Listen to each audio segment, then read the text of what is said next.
saluons tous dans les précieux noms de notre Seigneur Jésus. Nous bénissons notre Dieu parce qu'il nous accorde encore le privilège d'être au-devant de vous. Que son nom soit loué. En même temps, nous saluons aussi tous. Nous allons tenir debout avec Colossiens chapitre 2. Verset 17, la Bible dit: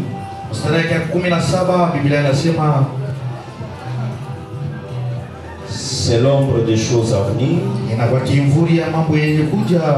mais le corps est en Christ.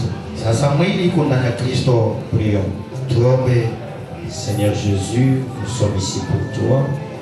Nous te prions de pouvoir nous soutenir du début jusqu'à la fin. Que tout soit pour ta gloire. Nous avons ainsi prié dans le nom de Jésus-Christ. Amen.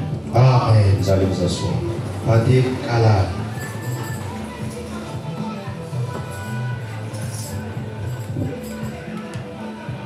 Et depuis le mercredi, nous sommes au milieu de vous.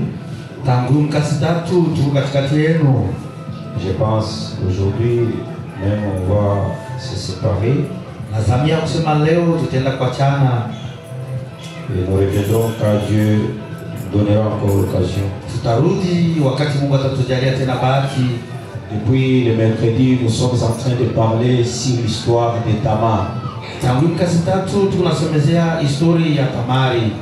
Et nous en avons expliqué en long et en large. Mais pour ceux-là qui n'étaient pas là, c'est une histoire qui se trouve en Genèse chapitre 38.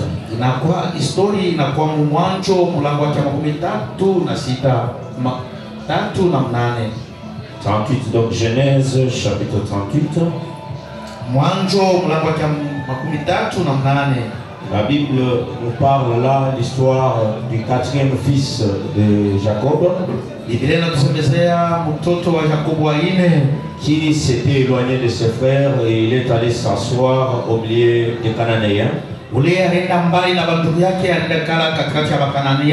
Et à partir de là, il s'est épousé une femme.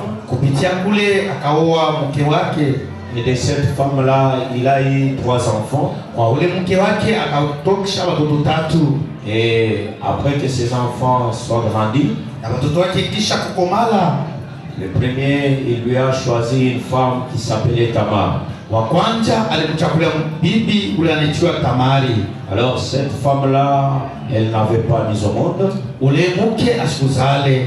Mais Dieu n'aimait pas elle parce qu'il était méchant. Le premier fils de Jacob était méchant. Et Dieu ne l'aimait pas. Et Dieu le tua. Le deuxième fils, son papa lui a dit: vas-y vers la femme de ton frère pour susciter une postérité à ton frère.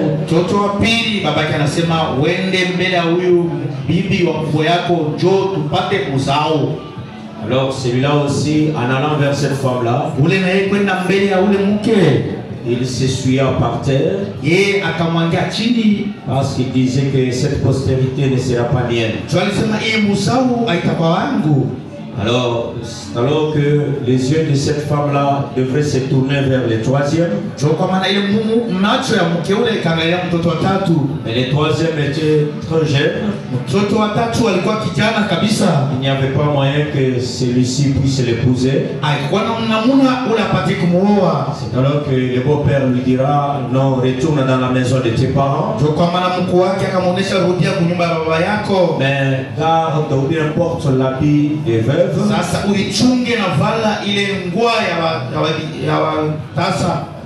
baba jani. Et jusqu'à ce que cet enfant grandira, Jina wakati mtoto atakomala, alors je te le donnerai comme mari. tenda kukabiliana naye kama vile bwana, Et il suscitera une postérité à son frère. na atatosha mzao ya ndugu yake. Pendant que cette femme-là est allée dans la maison de ses pères, Wakati ule mke akarudia nyumba ya baba yake, Judas, là où il était aussi resté, Juda fasi alibakia naye, il a perdu sa femme. akapotesha mke wake. Donc Judas est devenu veuf Yuda akakuwa mungu wa shobibi, et sa belle-sœur aussi est une veuve qui reste quelque part. na bibi wa mtoto yake naye anabakia mjane fasi fulani kule. Alors Judas a eu la pensée d'aller visiter ses brebis, Ule Yuda akapata wazo wa kwenda visiter ses brebis. kupekua kondolo yake.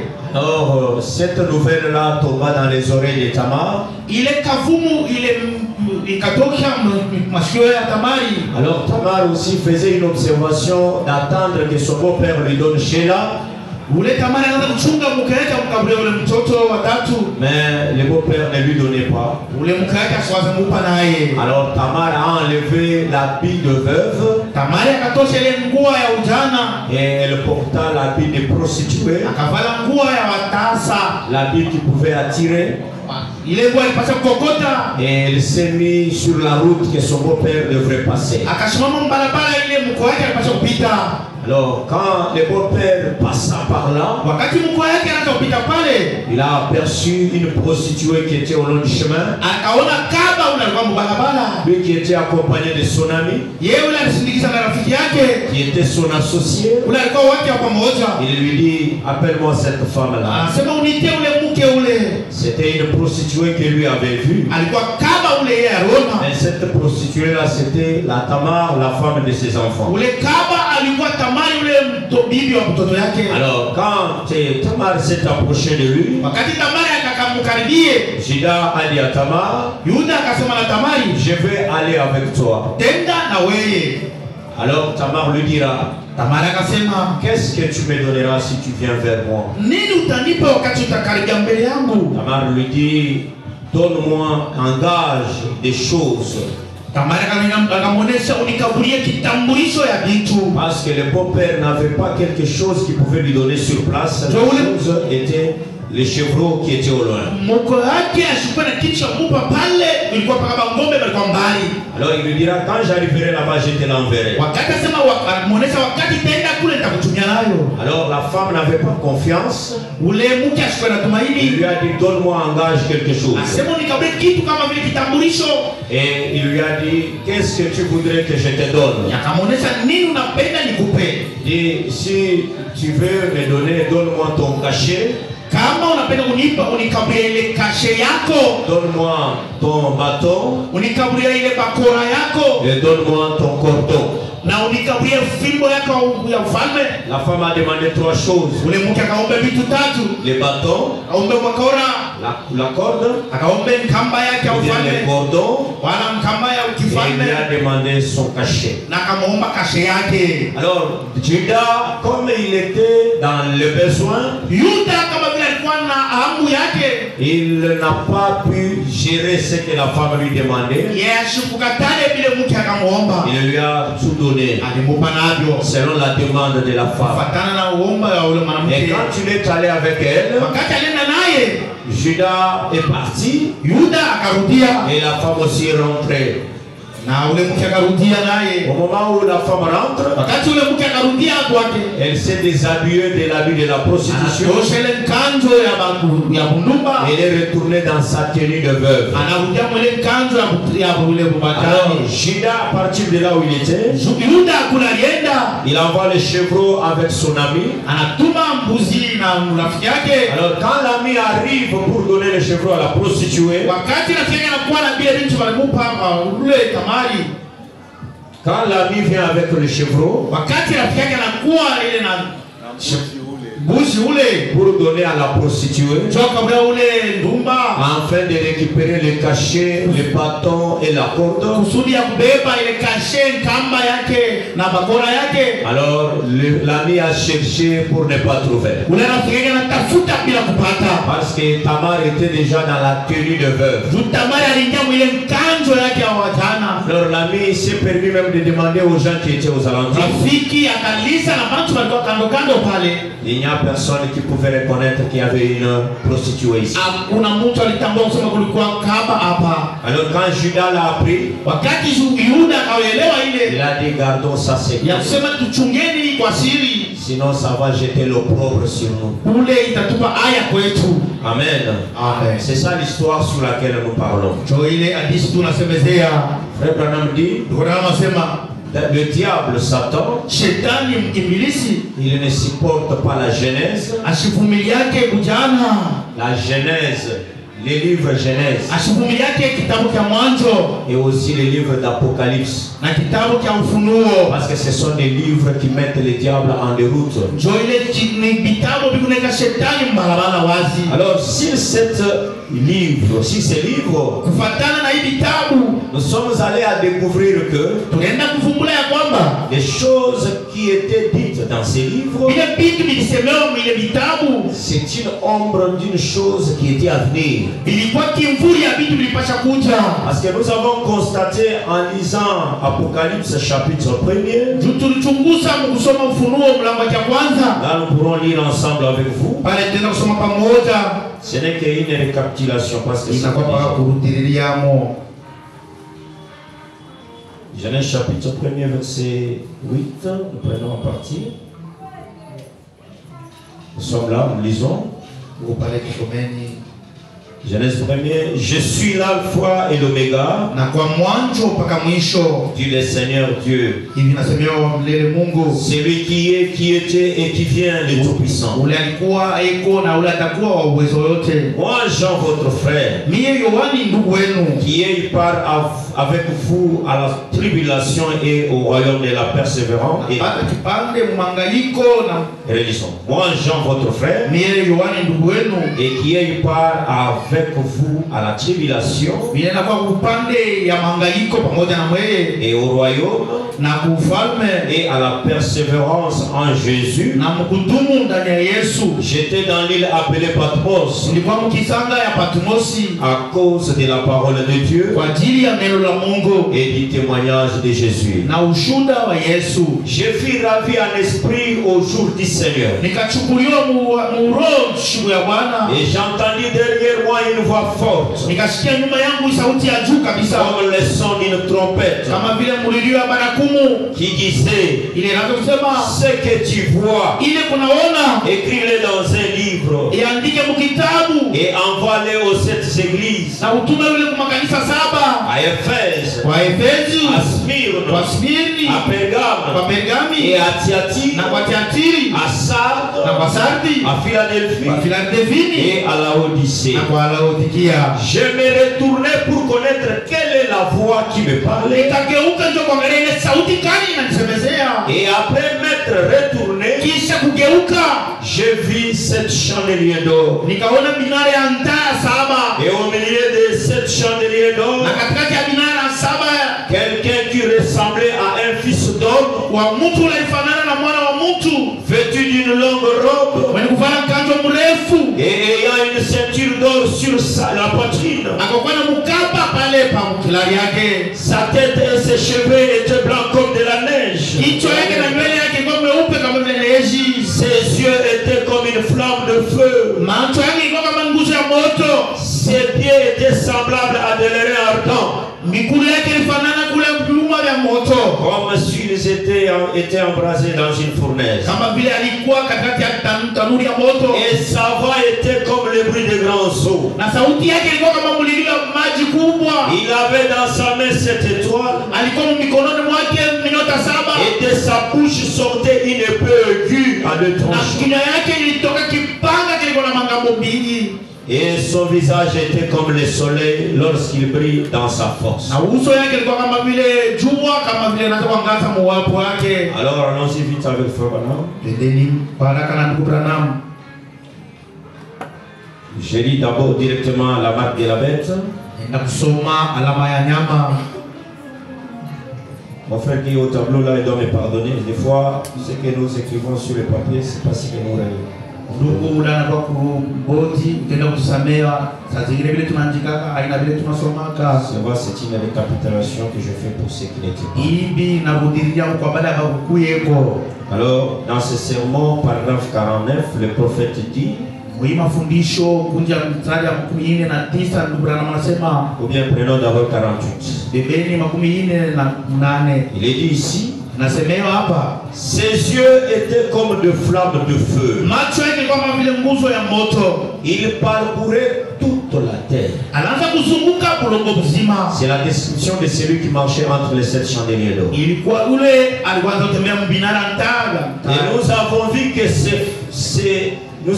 ces flammes, tuliona kusema ile moto semblables à, ilifanana kama des épées, une épée sortait de sa bouche. Na kipanga katoka mkononi mwake.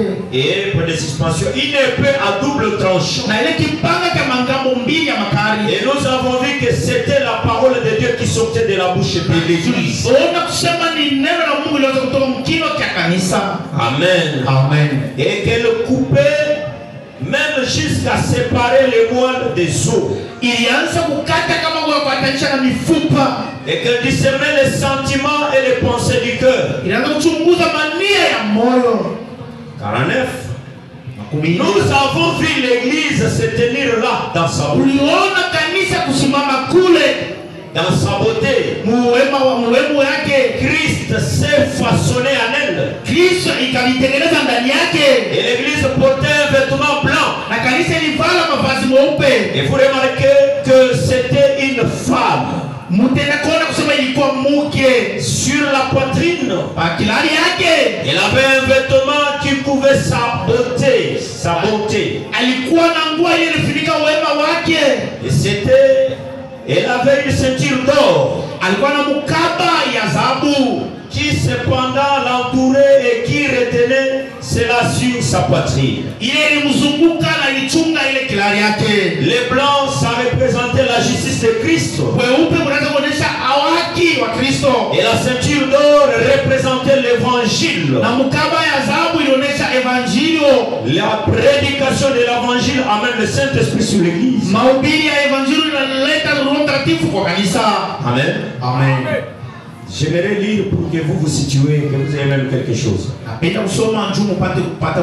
Vous voyez, nous partons avec l'histoire de Tamar. Tamar qui était la femme des enfants de Juda. Et comme en Israël, si un homme meurt et qu'il n'a pas mis au monde, on doit donner cette femme-là à son frère pour continuer sa progéniture. C'est pour que le nom de cet homme-là ne se perd pas. Mais quand le premier est allé, il est mort, le deuxième il est mort. Les parents ont eu peur de cette femme-là. Et la femme-là n'était pas le choix des enfants.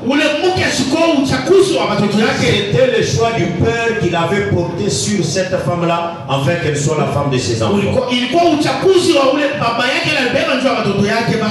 Et c'est père qui a choisi cette femme. C'est bien lui qui peut réprouver un grand amour à l'égard de cette femme. Dans nos familles, autrefois, c'était nos parents qui nous choisissaient des femmes. Les parents pouvaient nous dire, allez dans telle famille là, c'est là où il y a une bonne éducation. J'ai déjà parlé avec ses parents, telle fille, je l'aime. Mais c'est arrivé que la femme que le parent avait aimée ne produisait pas des enfants. et le mari se mourait. Alors le parent a eu du mal à lui donner Sheila. La femme a été rejetée et elle est restée dans la famille de ses parents. Dieu aussi a permis que la femme de Judas se meure. Et Judas, par manque de contrôle, est tombé sur cette même femme. La femme avec le voile sur son visage prostitué. Elle a été aimée par Judas qui était roi. Judas lui a laissé même ses sceaux. Il lui a laissé même son bâton. Il lui a laissé même sa ceinture. C'est une mauvaise histoire qui s'était reproduite. Une histoire honteuse de la Bible. Mais de cette histoire-là est venu le salut de l'humanité. Alors voilà que quand la femme a été surprise qu'elle était enceinte, donc c'était une femme coupable. Elle a brisé la loi. Elle s'est prostituée. Et dès sa prostitution, elle est tombée enceinte. Alors il fallait qu'elle soit lapidée. Alors le jour où la femme devait être lapidée, c'est ce jour-là que tout le monde était là. Et chacun avait une pierre sur sa main. Et Judas même a prouvé disant qu'elle soit lapidée. C'est une pécheresse. Les enfants sont morts à cause de lui. Aujourd'hui c'est fini pour elle. Mais au moment où on dit jetez-le, la femme nigérienne a dit, et toute l'attention de tout le monde était attirée. Et la femme dit, ne me tuez pas que je parle d'abord. J'ai quelque chose à dire. Oui, parle. Parle vite, nous allons la femme introduit la main dans le sac. Elle lève la main en l'air. La grossesse que j'ai est pour les propriétaires de ces histoires. Alors, tout le monde courait pour voir des choses qui étaient là. Quand ils ont regardé, les sceaux portaient le nom de Judas. Les bâtons revenaient à Judas. Et la ceinture revenait à Judas. Ce n'est pas Judas qui détenait ces choses. Mais c'est Tamar qui en était dans sa main. Et tout le monde s'est retiré. Judas aussi vient pour voir. Il dit, cette femme n'est pas coupable. C'est moi qui suis coupable. Parce que ce qu'elle a en main m'appartient. La femme détenait le sceau. Le sceau représente la révélation. Ça représente les secrets. Qui est cette femme avec audace pour aller avec l'homme? Il lui demande que les choses que l'homme détient. Cette femme, elle n'est pas une femme ordinaire. Elle doit avoir vécu dans la maison de Judas pour savoir ce que Judas a toujours détenu dans sa main. C'est pourquoi il a dit, donne-moi ton sceau, donne-moi ta ceinture, donne-moi ton bâton. Elle connaissait les secrets de cet homme. C'est pourquoi ce n'est pas par hasard que Jésus a dit, personne ne peut venir à moi si le Père ne l'est attiré. Et personne ne peut suivre mes enseignements s'il ne l'aurait suivi du Père. Nous ne sommes pas ici par hasard. Nous ne sommes pas ici par accident. Nous sommes ici parce qu'il y a un Père qui nous a attirés. Et nous ne pourrons pas dire amen à ces propos si nous ne les de lui. Parce que le jour où il est créé, le jour où il a enseigné, nous disions amen à sa parole. Nous poussons des cris de joie et nous voyons les œuvres puissantes de mais remarquez, quand nous sommes allés à l'Apocalypse, nous constatons qu'il y a quelqu'un qui marchait dans les 7 chandeliers d'or. Et c'est quelqu'un, il a une ceinture sur sa poitrine. Or, naturellement, si nous disons aux hommes qui sont ici, tenez-vous debout. Vous voyez là où vous avez placé vos ceintures. Vous verrez que chaque ceinture est sur la hanche. Amen. Amen. Mais chez les sœurs, leurs ceintures, ils les mettent sur la poitrine. Mais c'était une chose difficile à connaître. C'était difficile à comprendre. Comment expliquer? Celui qui était comme un fils de l'homme, sa ceinture à lui n'est pas à la hanche, mais la ceinture est sur la poitrine. C'était difficile de disséquer ça. Alors avec frère Branham, nous avons vu, il nous dit, c'est seulement que nous venons de lire, nous avons vu l'église se tenir dans sa beauté. Christ s'est façonné lui-même. L'église portait un vêtement blanc. Et vous remarquez que c'était une femme.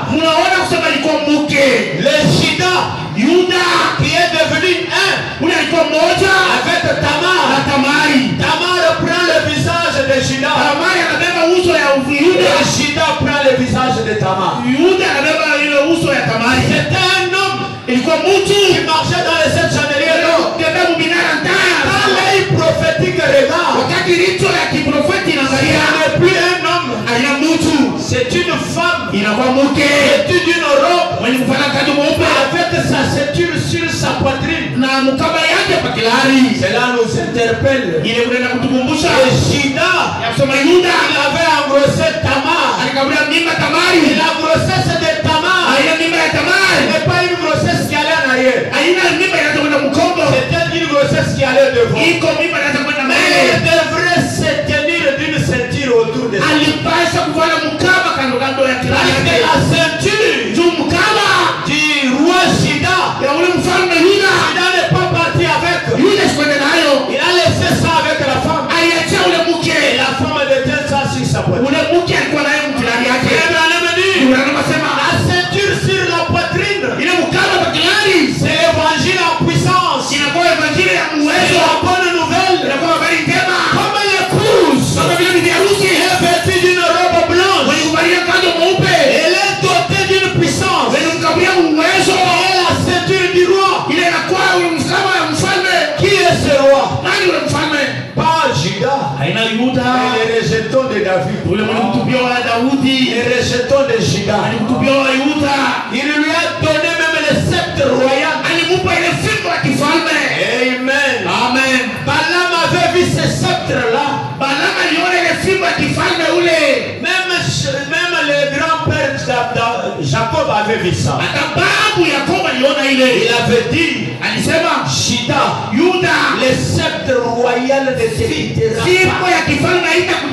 Mais Shida, au lieu de garder ça, il donne à Tamar.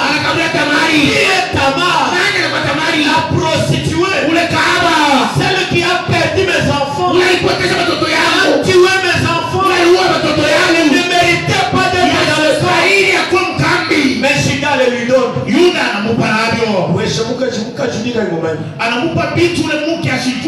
Une femme a ramassé sur la rue. Mais il lui donne tout. Il s'est perdu totalement à cause d'aller avec ça. Une femme a ramassé sur la rue. Tel que nous sommes ici, personne ne peut dire j'ai cherché l'éternel. Moi j'ai beaucoup cherché l'éternel. Qui est allé le chercher? Non!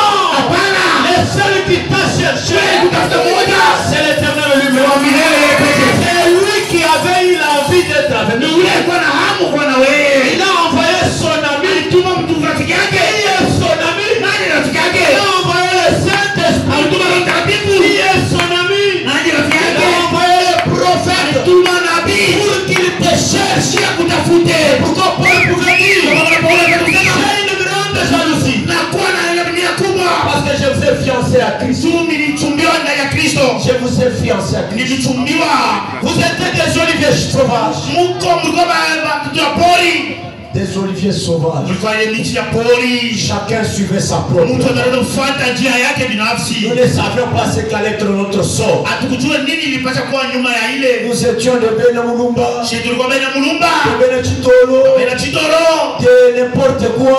Il y a eu quelqu'un qui n'a pas regardé toutes ces choses. Dans sa pensée maîtresse, il a eu l'envie d'une femme. Il a dit à son ami, trouve-moi cette femme. Courtisez pour moi cette femme. Elle vient auprès de moi. Oh femme, que veux-tu? Je suis un pécheur. J'ai besoin d'un sacrifice. Donne-moi ces chevreaux-là que j'ai fait. Que je sois accepté. Ne cherchez pas les chevreaux. Moi-même, je suis le véritable chevreau. Je suis l'agneau de Dieu qui ôte le péché. Alors je te donne mon sceptre royal. Je te donne ma corde. Je te donne tout. Alors je viendrai. Je viendrai récupérer. Dans sa beauté. Elle marchait dans les 7 chandeliers. Façonné par Dieu. Façonné. Les livres de Genèse et d'Apocalypse. Le diable n'aime pas ça. Il n'est pas content. C'est ce que nous dit Frère Branham. Disons un peu ça. La révélation de Jésus-Christ. Paragraphe 30. Paragraphe 130. Un jour, il y avait une famille qui était en difficulté. Il y avait une famille qui était. J'avais fait toutes les prières possibles. Rien ne marchait. Alors je me suis dit, je commencerai à aller là-bas et lire pour eux l'Apocalypse. Même s'ils ne vont pas comprendre, je commencerai toujours à lire. Quand je m'étais mis à lire, j'ai vu les gens qui avaient l'épilepsie guérir par la lecture.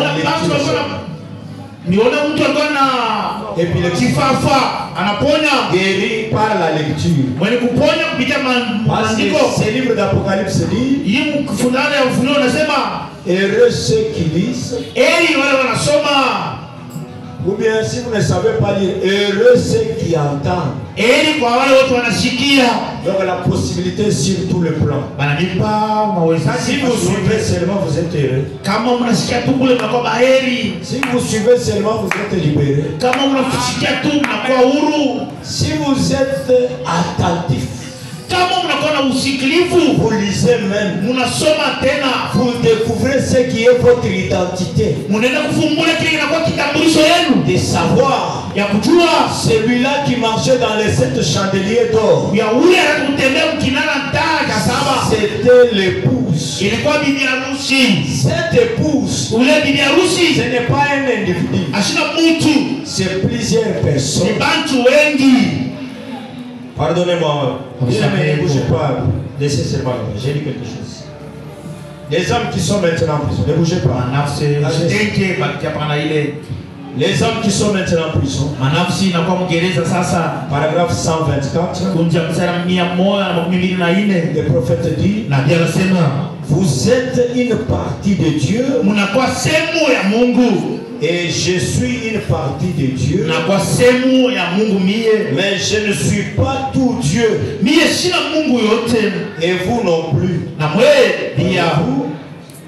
Voyez-vous, ce sont les attributs de Dieu en nous.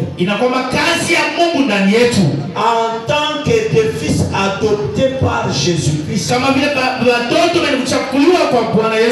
Adoptés. Qui doit jouer le même rôle que lui. Si vous êtes adoptés en Jésus, vous êtes une partie de lui. Et frère Branham aussi est une partie de lui. Des fils adoptés en Christ. Quand quelqu'un est adopté, c'est quelqu'un à qui le chef donne les sceaux. Il dit même si je ne suis pas là, si signé ça ne je te donne tout. Un adopté en Christ, il est une partie de Dieu et il accomplit un attribut de Dieu. Alors revenons là où nous étions. Parce que ça me fait du bien de cette description. Cette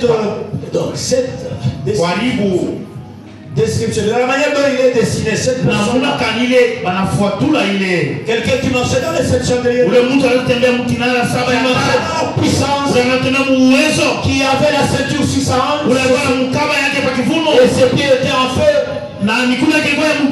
ses yeux en feu, son visage en feu, ses cheveux blancs comme de la neige, et on dit que c'est l'épouse de Jésus-Christ qui est là. Et Abraham te dit que tu es une partie de Dieu. Et lui aussi une partie de Dieu. C'est-à-dire que tu marchais dans les sept chandeliers. Dieu dans la puissance dans l'église. Qui est son épouse. Maintenant regardez-moi celui-là qui est décrit ici. Voilà combien il est dans les soucis. Voilà combien il est dans de mauvaises nouvelles. Voilà combien il est troublé à cause de la conjoncture. C'est lui qui est dans les 7 ans de l'église. Il ne connaît pas la conjoncture. Conjoncture. Si aujourd'hui, comme il n'y a pas la farine, on mange de n'importe quoi. Parce que le gouvernement n'a pas répondu. Nous sommes dans la crise mondiale. C'est lui qui est dans cette chose-là. Marchant dans les 7 chandeliers. Les créateurs ne connaissent pas les conjonctures. C'est là. Les souffrances, les maladies ne viennent jamais se jouer de leur bonheur. Donc ceux-là, les bonheurs, ne connaissent jamais des souffrances comme des joies. À ceux-là, on leur dit, soyez dans la joie tous les jours. Poussez des cris de joie. Vous êtes dans des problèmes, chantez. Parce que les problèmes ne sont absolument rien. Amen. Amen. Je ne sais pas si je me ferai comprendre. Alors nous marchons. Ici, paragraphe 130, le prophète dit, Satan déteste cela. Il refuse cela.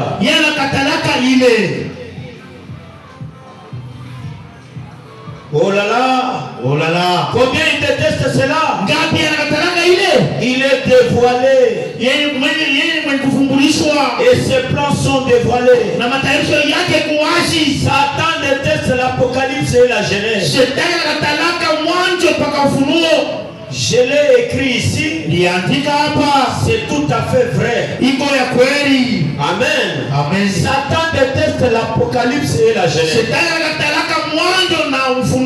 C'est dans la Genèse qu'on connaît le début du diable. Et c'est dans l'Apocalypse qu'on apprend la fin du diable. Maintenant, Dieu, sachant ce que le diable allait faire dans les derniers jours, le diable a ouvert le capuchon de la chair pour que tous les démons soient. Dieu aussi dans sa connaissance, il a armé l'église d'une puissance qu'on ne peut pas imaginer. Il n'a pas seulement mis les pieds dans le feu. Il n'a pas seulement mis les yeux en feu. Il n'a pas seulement mis les cheveux en blanc. Et il a donné l'église la parole. Il lui a donné une langue comme une épée. Une épée tranchante qui tranche de ce côté et de l'autre côté. Donc même si tu es lié, même si on t'a fait quoi, il ne peut pas fermer la bouche. Même s'il fermait la bouche, même mes pieds sont comme des reins soutirés du feu. Même si on donnait aux sorciers quelle sorte de feu, leur feu ne dépasserait jamais le feu. Le feu de l'Éternel lui-même, qui fait que de ses yeux deviennent les yeux de Dieu. Les yeux en feu.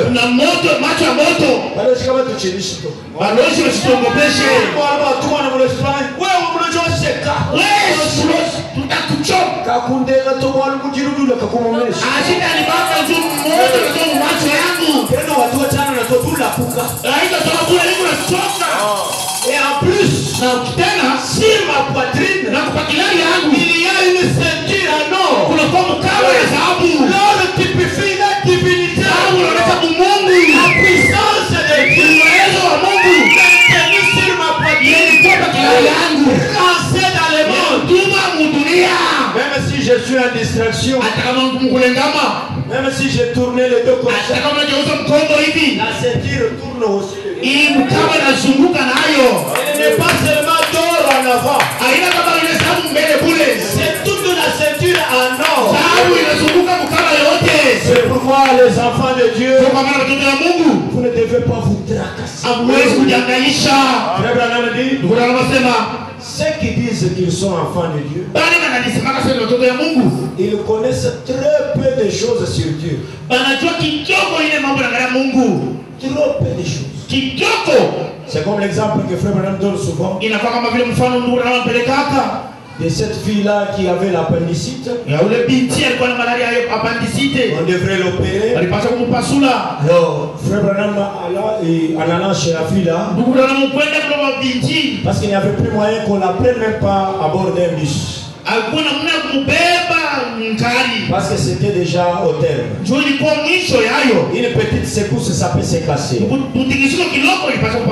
Alors Frère Branham dit, comme il n'y a pas moyen, je dois faire l'intervention par la prière.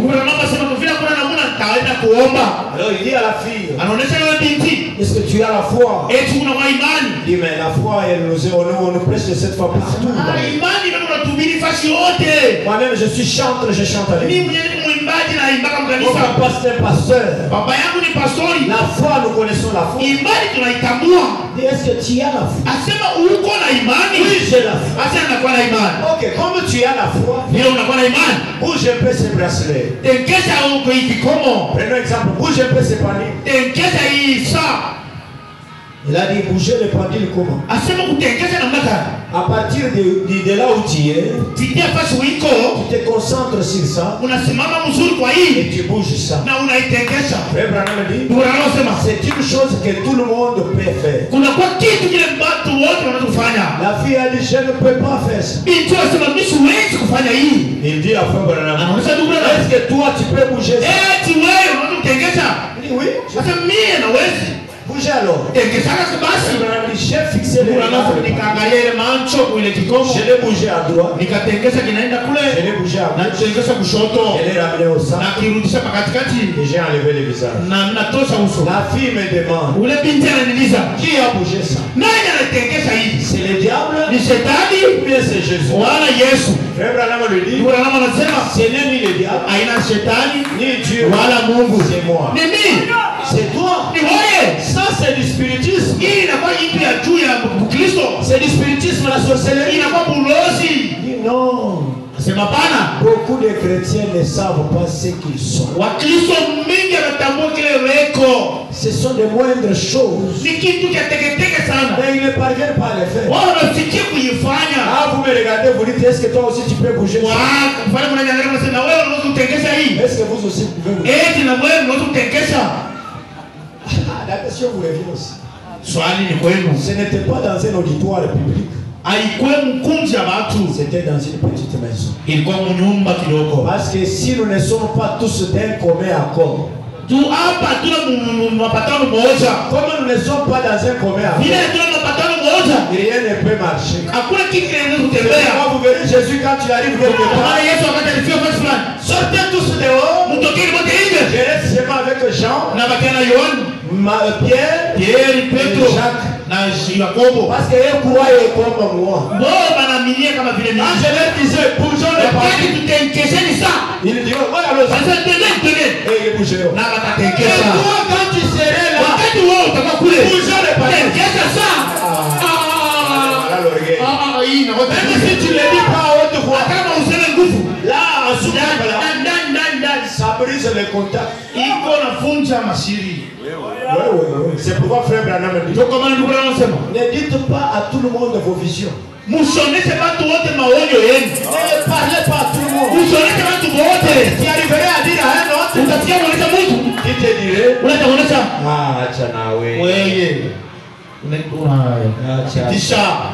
c'est comme frère Branham lui-même. Il est allé dans une contrée où Dieu lui a dit que tu vas attraper les poumons. Les poumons, il est comme les chats, les poumons. Alors frère Branham arrive dans la contrée. Il se confie à un ami. Alors nous allons attraper les poumons là-bas. Ici chez lui, il n'y a pas de poumons. Ça n'existe pas ici. Ils ont cherché les poumons et ils n'en ont pas trouvé. C'est alors que frère Branham nous donne conseil. Ne dites pas toutes choses à tout le monde. Et quand tu as eu la vision du caribou, il s'est confié à quelqu'un. C'est quelqu'un-là lui a dit, allons-y, nous en aurons. Nous en aurons. Allons-y, or sur cette montagne, il n'y a pas de caribou. Comme il avait cru, la foi a créé. Les chrétiens, ils ne savent pas grand chose sur eux. Là où nous avions dit, marchant dans les 7 chandeliers d'or, c'est pas nous qui se faisons marcher dans les chandeliers d'or. C'est lui Dieu qui marchait dans les 7 chandeliers d'or. Mais dans son église. Maintenant l'église du dernier jour, Dieu le Tout-Puissant, il est en train de marcher dans les derniers chandeliers d'or, avec toutes les actions du premier, deuxième, troisième, quatrième. Malgré le diable peut ouvrir son capuchon,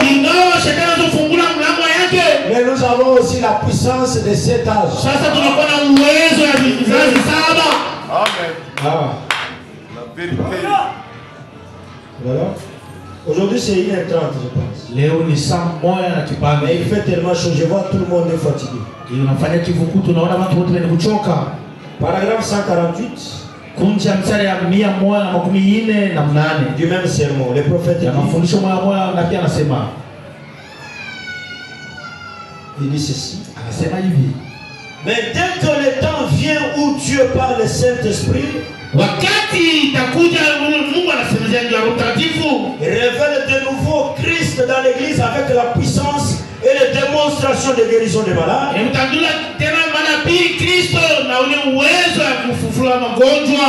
accomplissant le miracle dont il avait dit qu'il accomplirait, il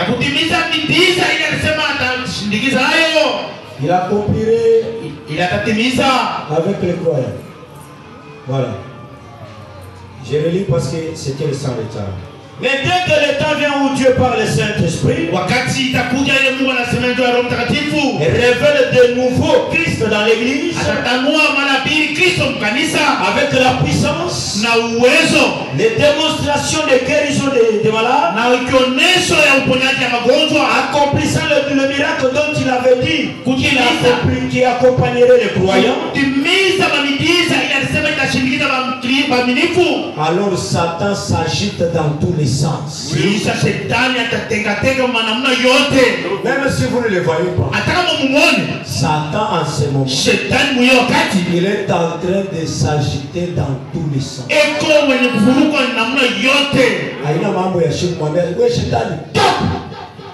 Lui, comme la révélation nous est donnée, il s'agite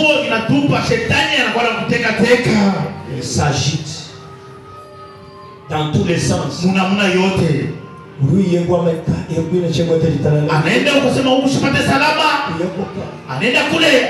agité dans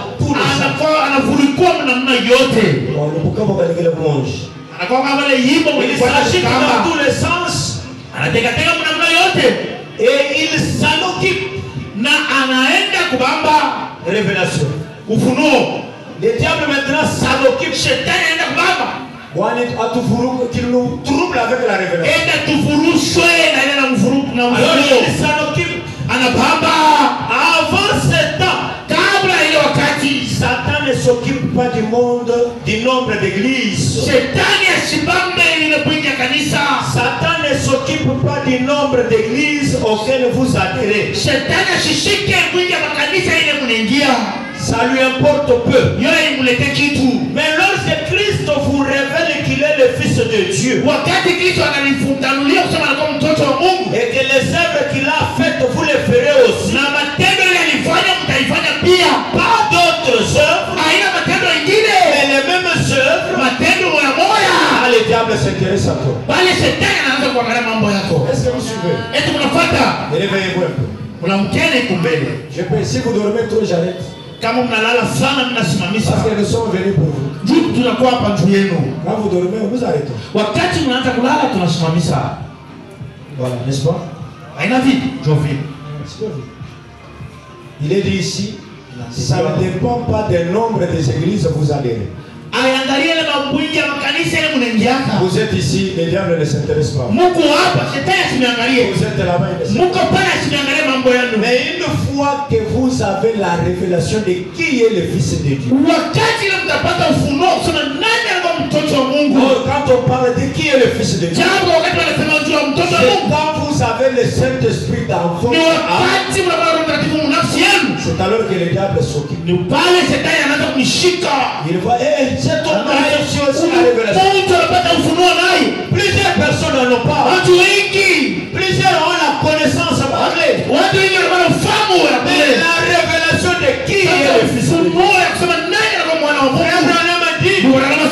Si dans une ville, il y a 5 personnes remplies du véritable Saint, la ville est là bougerie. Alors vous vous direz, mais même vous n'avez pas le Saint-Esprit. Si j'ai un Saint-Esprit que j'appelle par les bouches mais qui ne produit pas les œuvres, parce que prêcher, on peut le prêcher parce qu'on a étudié. Mais l'affaire de la ceinture, ce n'est pas l'affaire des études faites. C'est l'affaire d'avoir été connu avant, sélectionné par Dieu le Père, choisi pour ses fils. Et enfin, celle qui était la femme des fils devient la femme du Père. C'est pourquoi Dieu, notre Dieu,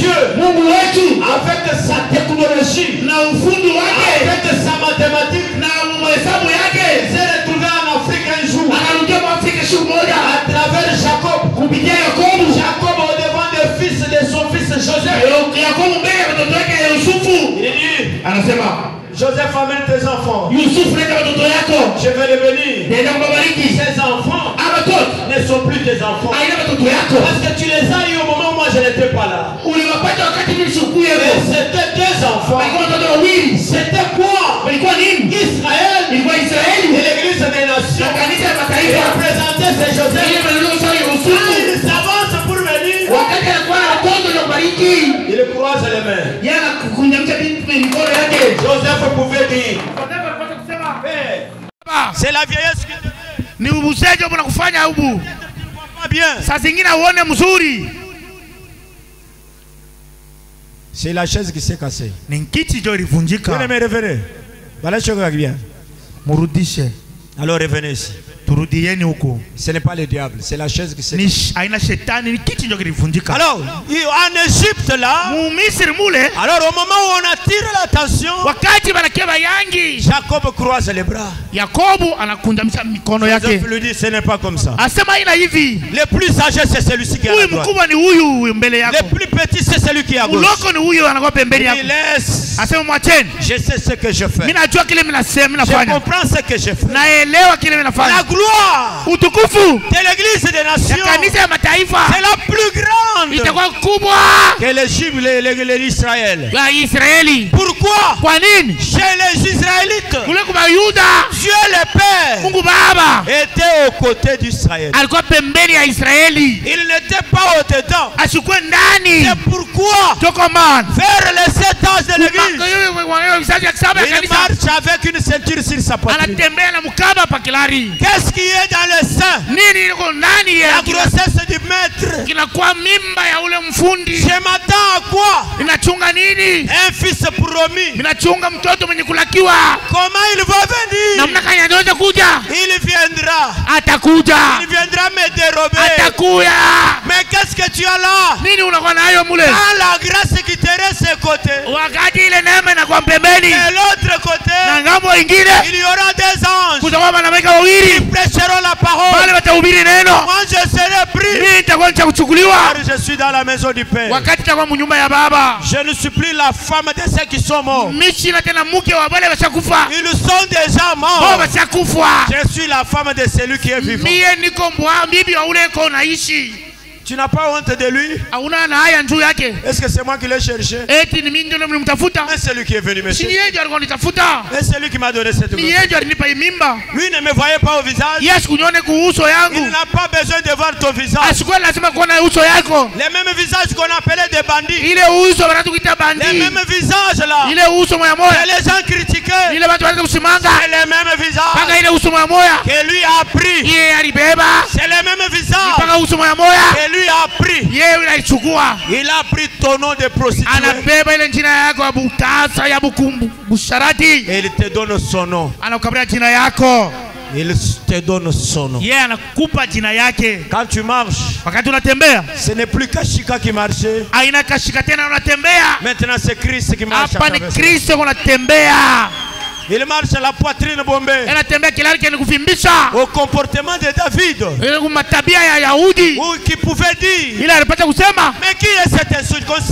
nani huyu wasio Qui kutahiriwa? est cet homme sans âme Nani huyu mtu huyu wasio kutahiriwa huyu? qui est en train d'injurier l'armée de l'éternel? Ule kuna chambula tukana ile giesi ya Qui est milele. cet incirconcis? Nani huyu wasio kutahiriwa huyu? Laisse ton audace. Acha ile kiburi yako. Laisse ton audace. Acha kiburi Nous yako. te connaissons. Tunakutambua, tunakujua. Ah, qu'est-ce qu'on donnerait à l'homme qui tuerait cet homme? Nini watakaburia kwa huyu mtu ataua ule mtu? Il dit on donnera la femme. Watamupa mke. Sa famille serait exonérée. Na familia yake itakuwa ya heshima, itakuwa Ça ya ne juu paierait kabisa. plus, ça ne paierait plus de taxes dans cette vie. Haitalipa tena makoti. Et en plus, Tena mwisho ils seront honorés. yeye ataheshimishwa. David dit ça va. Daudi anasema sawa, Je vais les battre.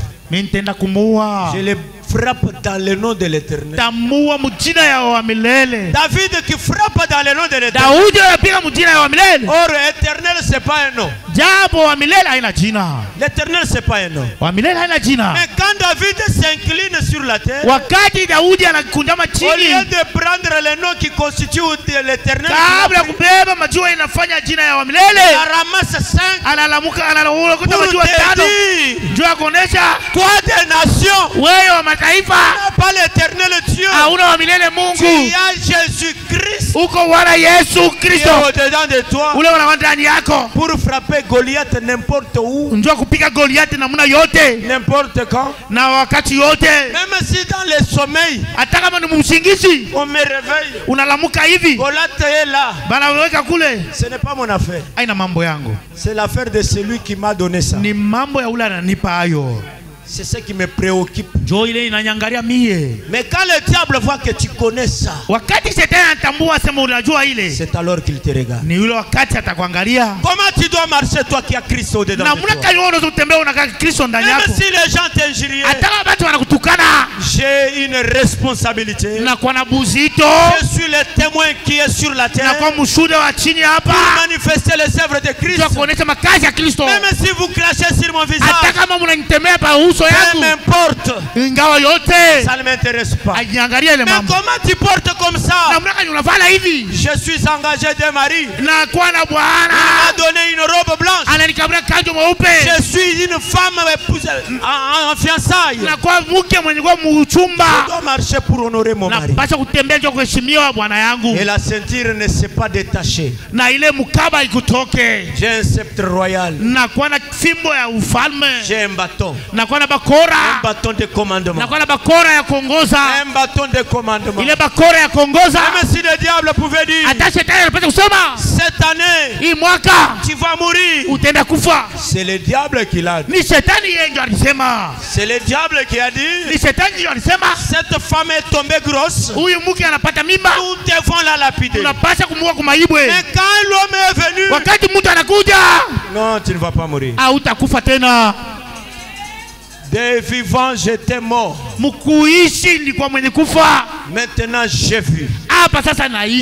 Au siècle des siècles, comme sa vie est perdue, c'est lui qui était mort, il commence à vivre à travers toi. Même s'il décidait comment, je ne m'entoure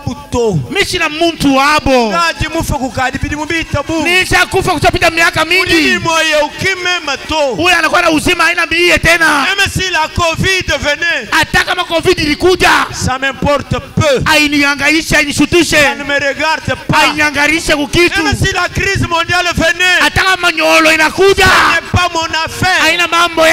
Moi j'ai un programme. Il y a quelqu'un qui avait pris son doigt, il l'a trempé dans son propre sang, et il a écrit mon nom sur sa paume de main. Et une fois quand je suis attaqué, il peut voir comment il s'avance, mais en levant la main, il va apparaître mon nom. Pour mon fils, je n'envoie pas un ange, ça c'est mon affaire personnelle. Je vais m'occuper moi-même.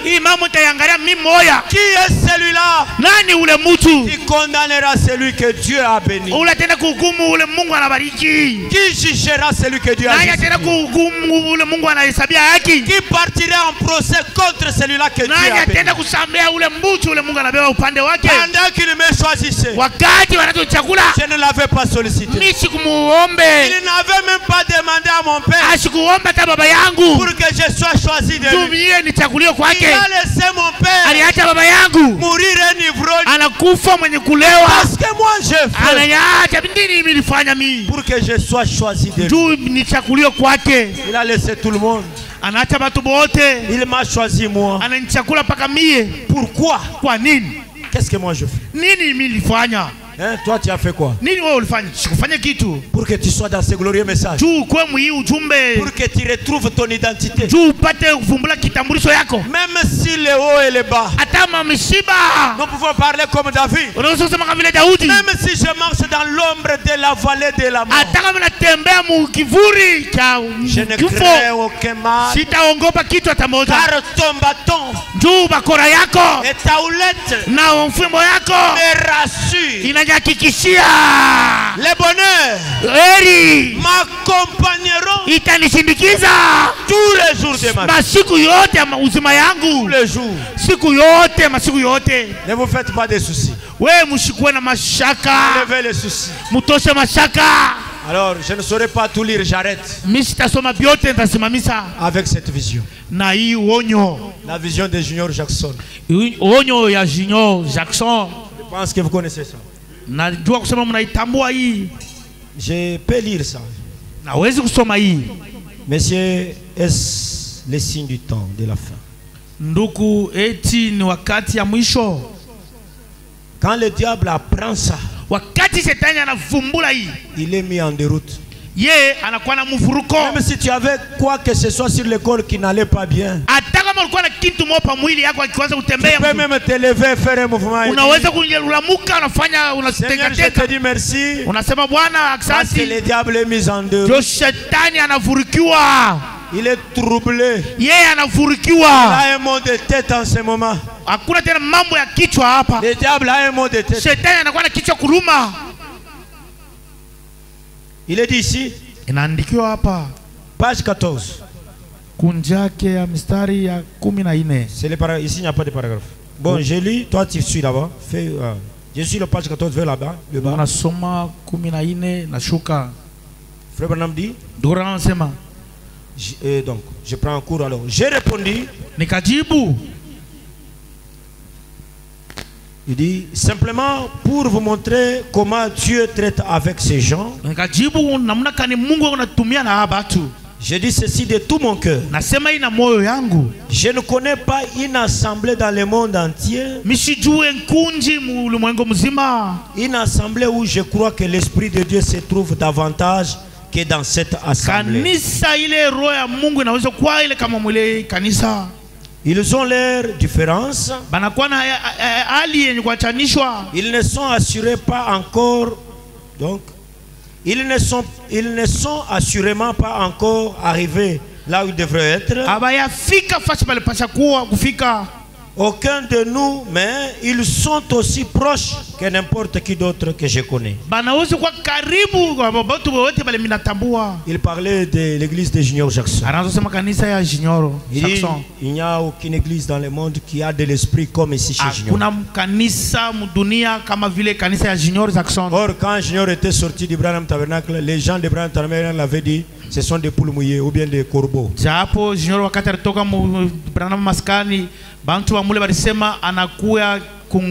Mais frère Branham dit, je n'ai jamais vu aucune église dans le monde auquel il y a l'Esprit Saint.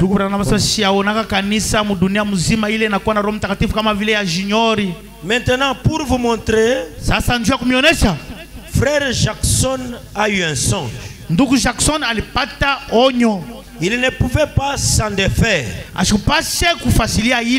J'étais en train de quitter son église. Il ne pouvait pas supporter cela. Cela fait combien de temps, frère Jackson? Il dit, j'ai eu le songe en février 61. Il y a eu le songe en février 61. Il s'approcha de moi et me dit, il y a quelque chose sur mon cœur que je dois vous dire, frère Branham. J'ai dit, allez-y, frère Jackson. Et il a dit, j'ai eu un songe. Et c'était là. Je suis resté tranquille. J'écoutais et observais. Il dit, j'ai rêvé qu'il y avait une grande colline entourée d'une belle prairie verdoyante. Il y avait des prairies de verre, donc. Au sommet de cette colline, où l'eau avait raviné le sol, il avait laissé des traces. Il y avait un rocher qui formait comme les sommets de la montagne. Kulikuwa mwamba ile ilitunga kama vile juu ya mulima. C'était du rocher. Ilikuwa mwamba. Il n'y avait pas d'herbe. Hakukuwa majani kule. L'eau en coulant maji mkutoka avait gravé des sortes de caractères sur ses pieds. Ili fungula mamistari kule kumwamba. Et vous étiez là. Na mulikuwa kule. Vous, frère Branham, vous étiez là en train d'interpréter ce qui était écrit sur ses pieds. Mulikuwa pale munafasilia kile iliandikwa pa majiwe ile. Sur ses pierres, des pierres. Pa majiwe. Il était là en train d'interpréter ce qui était écrit sur ses pieds. Alikuwa pale unafasilia kubyote vile viliandikwa kule. Et vous étiez là en train d'interpréter ce qui était écrit sur des pierres. Mulikuwa kule munafasilia byote vile viliandikwa pa majiwe. Nous tous, chez bot. Et voici comment il l'a raconté. Tazama namna kani alisema hii. Les frères de Géorgie. Na bandugu ba Georgie. C'est d'ailleurs. Na bale ba inje. Nous nous tenions là. Tulisimama kule. Vous écoutant interpréter cette écriture mystérieuse qui se trouvait sur les pierres de cette montagne. Tulianza kukushikia unafasilia hii maandiko yenye kushangaisha ile kwa kule majiwe. Puis il ajouta. Kisha anaongeza. Vous avez ensuite ramassé quelque chose qui se trouvait comme en l'air. Il a ramassé quelque chose qui se trouvait comme en l'air. Quelque chose qui ressemblait au pied de biche. Rashklou. N'est-ce pas, frère? Quelque chose comme cela, un pied de biche. Et vous avez dit, comment vous l'avez fait? Je ne sais pas. Mais vous avez frappé le sommet de cette montagne. L'avez coupé tout autour. Et vous en avez soulevé les capuchons. Il était en forme de pyramide. Et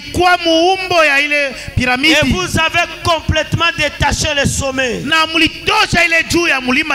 Frère Branham, or c'était des mois avant que nous prêchions sur la pyramide. Là-dessus se trouvait de la pierre blanche. Une pierre du granit. Et vous avez dit, le soleil ou la lumière n'a jamais encore brûlé là-dessus. Venez regarder et observez ceci. C'est vrai, car avant la fondation du monde, celui-ci fut formé avant que la lumière existe.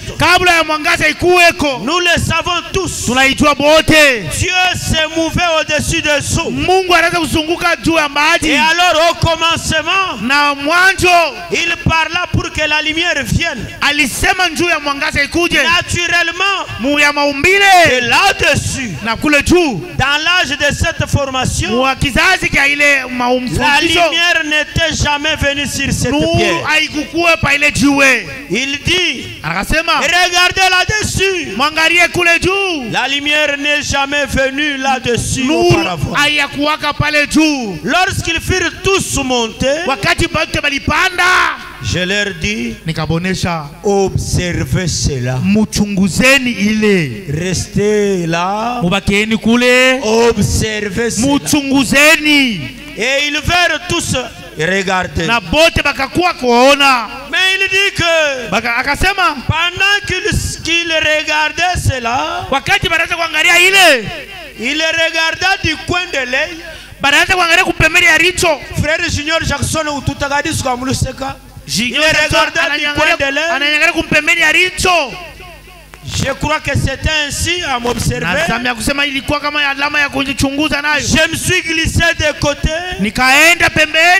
et j'ai commencé à me diriger vers l'ouest. Je partais vers le soleil couchant. Je montais sur une colline et je redescendis. nikashuka. Puis je remontais sur une colline. Tena nikapanda mulima. Je redescendis. Nikashuka tena. Tout devenait toujours plus petit. Yote vilikuwa paka kidoko. Pour finalement disparaître complètement de sa vue. Juu ya kwenda kupotea yote maisha yake, kumacho yake. Frère Branham s'est éclipsé. Ndugu Branham akazunguka kidoko. Il s'est mis à s'éloigner. Anaenda mbali. Junior le voyait. Junior anaanza kumuona. Jusqu'à ce que Frère Branham a disparu. Tena wakati vile anampoteana kumacho yake. Et il dit. Na akasema en ce moment-là. Mwile wakati ile. Alors les frères se retournèrent un peu après et dirent. Banduku bakarudia na kusema, a-t-il disparu?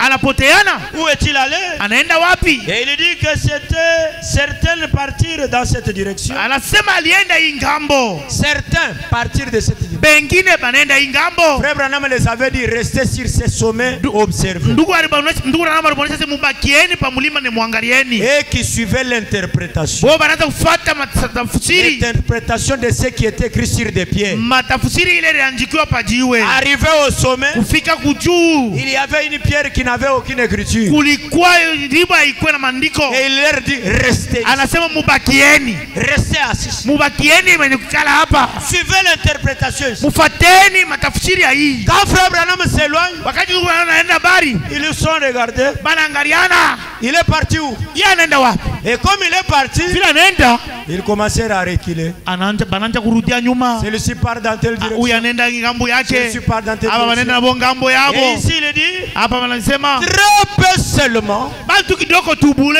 Et restèrent là en train d'observer. Bale balibakia beko na chunguza ile. C'est pourquoi Joko man, le royaume du ciel, ufalme wa mbingu, n'est pas pour une multitude. Haina juu ya wengi. Il est pour très peu seulement. Iko juu ya watu kidogo. Qui sont là restés en train de regarder. Bale beko pale niko naangalia. Qui peut interpréter les écritures qui sont sur des pierres? Nani anaweza kutafsiri ile maandiko na kwa pale pa jiwe? Quand on parle de pierres, japo kama anasema juu ya jiwe, ça parle de révélation. Inasemea juu ya ufunuo. Quelle est cette pierre? Nini ile jiwe? Qui avant la fondation du monde, kile mbele ya dunia ya umbia, qu'il y ait des étoiles, mbele ikukue manyota, avant qu'il y ait la lumière, mbele kukue nuru, mais elle a existé. Yo iko. Quelle est cette pierre? Ile jiwe ni jiwe gani?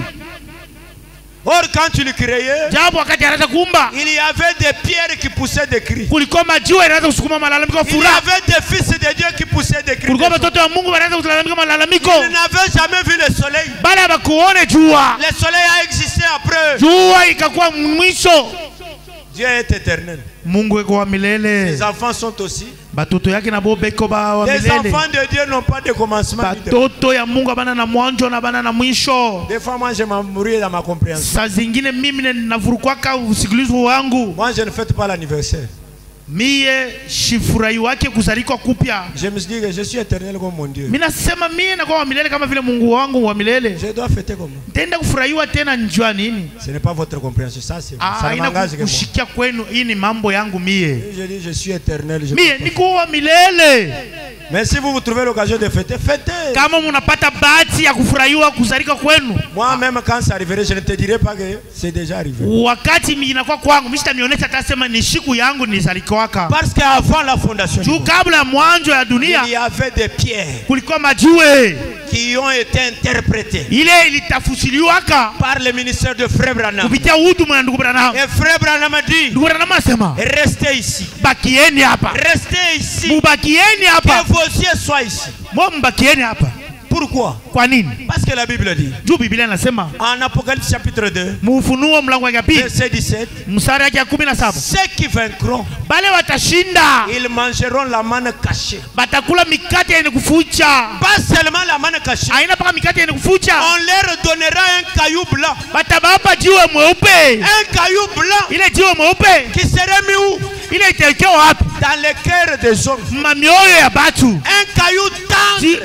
Jiwe mweupe. Un caillou malléable. Jiwe ile yenye kuwa ya kuterezika. Pas seulement le caillou. Haina paka jiwe bule. On leur donnera des noms nouveaux. Batabapa majina mipya. Amen. Amen. Amen. Ndio kwa maana même si on prenait un objet de ton corps, hata kama nabeba kitu ya mwili yako, on amène ça dans les sortilèges, banapeleka fashi ya sorcellerie, ya baloji. On dit que ceci, banasema hiki, ça représente tel. Kinaonesha ule fulani. Celui-là, ule Le diable dira, Shetani atasema, c'est comme si lui a reçu la révélation. iko kama vile yeye alipokea ufunuo. On lui a donné même un caillou blanc. Banamupa jiwe mweupe. Et ce caillou-là est mis dans son cœur. Na ile jiwe inawekewa mumoyo yake. C'est un caillou tendre. Iko jiwe yenye kwa kiviringo. Il mange la manne fraîche. Iko nakula chakula cha pafalsi. Yeye kene ni zambi wa kale kale tu. Yashina na ule Mungu wa zamani. Son Dieu est défini toujours au temps présent. Mungu wake yeye anasemewa kama paka Mungu wa leo. S'il est attaqué, kama anashambuliwa, parce que la Bible dit, Biblia inasema ils vous feront la guerre. Batamifanya bukomvi. Mais ils ne vous vaincront jamais. Wao batamishinda kamwe. La guerre peut venir. Bukomvi bunaweza kuja. Mais ils ne me vaincront jamais. Wao batakushinda kamwe. Parce que j'ai déjà vaincu. Ndio wewe ushakushinda. J'ai une pierre blanche au-dedans. Unakuwa na jiwe mweupe ndani yako. J'ai reçu un nom nouveau. Wewe ulipokea jina mpya. Tu me cherches dans le nom de Kapinga. Wewe unanitafuta mjina Kapinga. Or aujourd'hui je suis Christ. Japo mimi nakuwa Kristo. L'habit que tu as pris, ile nguo ulibeba, ça ne me représente pas. Yanyonyeshe. Parce que celui-ci c'est une autre personne. Huyu ni mtu mwingine. La Bible dit, Biblia inasema toute arme silaha yote forgée, yenye kugeuza, forgée, yenye kunyekea, chingoma chonsu chidibenza, silaha yote ile banatunga contre toi, upande wako sera sans effet. Itakuwa bila matokeo. Donc on est là en train de faire l'arme. Beko pale beko natunga silaha. Hii silaha hii et serait pour tel. Itakuwa njuu ya fulani. Il y a déjà une écriture que toute arme, kuna kwa maandiko kusema silaha yote qui serait forgée, ile itatungiwa contre toi, mbele yako, sera sans effet. Itakuwa bila matokeo. Banajifanya kwa bure. Enfin, kwa bure. Parce que je ne suis pas de l'air. Ndio chila wabo. Je suis armé. Na kwa kuelekea masila en feu. Na kwa na mikulu mumoto. J'ai les yeux en feu. Na kwa na macho ya mumoto. J'ai une lumière en na kwa na mwangaza ya moto. En son midi. Wenda mbele ndio angalia mule yule. C'est ce qu'on dit que le visage comme le soleil en son midi.